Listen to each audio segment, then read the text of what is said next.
랜디 머니입니다. 여러분, 오늘은 제가 요즘 아이패드로 편집을 하면서 사용 중인 블루투스 키보드의 키캡을 한번 제작해 보도록 하겠습니다. 오늘은 평소와 다르게 기계식 키보드가 아니라 블루투스 키보드나 노트북 키보드나 아니면은 일반적인 키보드 키캡을 만드는 법을 알려드릴 거예요. 기계식 키보드가 아니시면 이런 식으로 생긴 멤브레이신 키보드를 보통 사용하고 계실 거예요. 일단 본을 떠줄 키캡들을 모두 꺼내주었어요. 참고로 이 키보드는 엑토 브랜드의 블루투스 키보드입니다. 원래 이런 식으로 판매되고 있는 상품을 그대로 복제하는 거는 문제가 될 수 있기 때문에 이 키캡 커스텀에 대한 사전 촬영 허가를 받았습니다. 대신에 이 귀여운 키보드의 홍보를 해드리기로 했는데 관심 있으신 분들은 검색창에서 엑토 블루투스 키보드를 검색해보세요. 일반 테이프나 마스킹 테이프를 바닥에 깔고 윗부분에 쿠키 틀을 얹어주세요. 그리고 안쪽에 키캡들 원형을 배치해줍니다. 키캡이 테이프 바닥에 잘 붙도록 꾹꾹 테이프 안쪽으로 눌러주세요. 만약에 쿠키 틀이 없는 경우에는 굳이 쿠키 틀을 사용 안하고 이런 식으로 두꺼운 종이 등을 오려서 프레임만 만들어주시면 됩니다. 그리고 글루건으로 접착 부위가 떨어지지 않도록 꼼꼼히 고정해주세요. 1:1 부가형 실리콘을 사용해서 몰드를 제작해주겠습니다. 최대한 천천히 저어서 몰드에 기포가 생기지 않도록 주의해주세요. 몰드 한쪽부터 천천히 실리콘을 부어서 기포가 최대한 없도록 중간중간 이쑤시개 등으로 기포들을 날려서 없애줍니다. 만약에 이런 식으로 키보드 키캡을 복제를 해서 판매하는 경우에는 나중에 문제가 될 수 있으니까 유의해서 제작해주세요. 실리콘은 한 6시간 정도만 있으면 굳는 실리콘이에요. 경화가 다 되었으면 원형들을 제거해주겠습니다.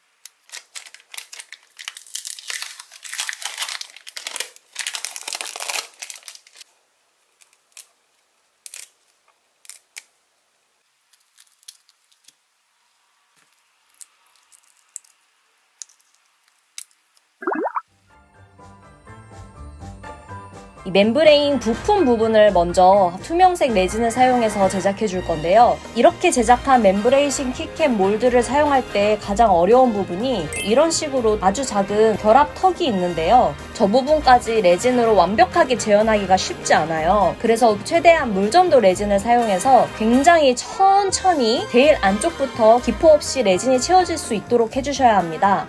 이쑤시개로 안쪽에 숨어있는 기포가 없는지 확인해 주시면서 진행을 해주셔야 돼요. 완벽한 모양으로 뽑아내기 정말 쉽지 않습니다. 저는 이번에 또 에메랄드빛 바다 모양 키캡을 제작해 볼 거예요. 이런 식으로 기존 키캡을 이용해서 커스텀하는 경우에는 가장 큰 단점이 키캡이 굉장히 얇아서 꾸밀 수 있는 공간이 매우 한정적이라는 건데요. 그래서 저도 최대한 얇게 첫 번째 바다 레이어를 깔아주었어요. 그리고 이제 두 번째 하얀색 물결 레이어를 깔아주게 되는데 여기부터 이제 살짝 넘치기 시작합니다. 그래도 어느 정도 동글동글 도톰하게 제작하는 건 특히 이런 원형 킵캡에는 잘 어울리더라고요. 하얀색으로 조색한 중점도 UV 레진을 아주 얇게 위에 깔아준 다음에 투명색 중점도 레진을 방울방울 떨어뜨려 하얀색 물결 무늬를 불규칙적으로 제작해주세요.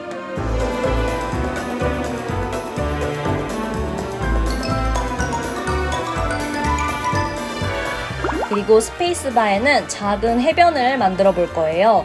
별모래 파츠에 UV 레진을 아주 조금 넣어서 스페이스바 아랫부분에 깔아줍니다. 그 다음에 하얀색 파도를 표현해주기 위해서 윗부분에 하얀 레진을 부어준 다음 모래와 파도 사이에 비눗방울 파츠를 배치하여 바닥 거품을 표현해주세요. 그 다음에 또 투명색 레진을 방울방울 떨어뜨려서 불규칙적인 하얀색 거품을 제작해줍니다. 그리고 저는 또 작은 조개 파츠들을 위에 몇 개 배치해볼게요.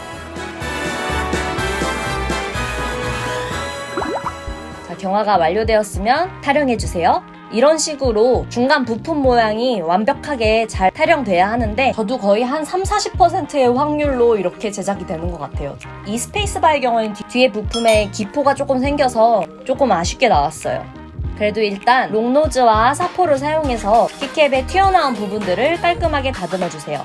이 부품의 아쉬운 부분은 몰드 안에 물점도 UV 레진을 다시 한번 잘 채워넣고 키캡을 조심스럽게 다시 눌러서 꽂아준 다음에 촬영해주시면 완전히 완벽하진 않지만 어느 정도 부품을 다시 만들 수 있습니다. 원형들도 잘 갈고 다듬어준 다음 이 조그만 키캡들에는 위치에 맞는 알파벳과 육각 글리터, 은색 소라 파츠들을 위에 올려서 꾸며볼게요.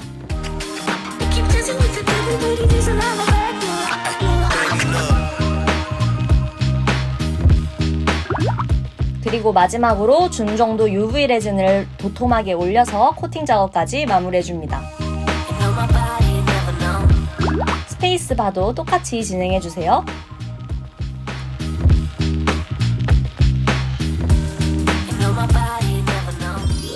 자, 완성되어서 끼워보겠습니다. 스페이스바랑 J, 짠! 와, 예쁘다! 진짜 귀여워. 동글동글한 키보드 키캡. 아무래도 뒤에 부품 쪽이 깔끔하게 제작이 안 됐으면은 기본 키캡보다는 확실히 조금 안정감이 덜 하긴 한데 그래도 진짜 너무 예뻐요. 자, 이렇게 키캡을 커스텀하는 거의 장점은 기기식 키보드가 아니어도 되고 일반 사각형 모양이 아닌 키캡들도 커스텀이 가능하다. 대신에 이 키캡에 꾸밀 수 있는 공간이 굉장히 얇기 때문에 조금 한정된다는 점? 그래서 저도 오늘 조금 얇아도 표현할 수 있을 만한 이제 바다 키캡으로 한번 해봤고요. 방법을 찾으면 조금 두껍게 꾸밀 수 있는 공간을 만들 수도 있을 것 같긴 한데 이런 멤브레인식 키보드는 조금 어려우실 수도 있어요. 그럼 여러분 오늘 영상도 끝까지 봐주셔서 감사하고요. 저는 그럼 다음에 더 재밌는 영상으로 찾아오도록 하겠습니다. 다음에 다시 만나요. 안녕.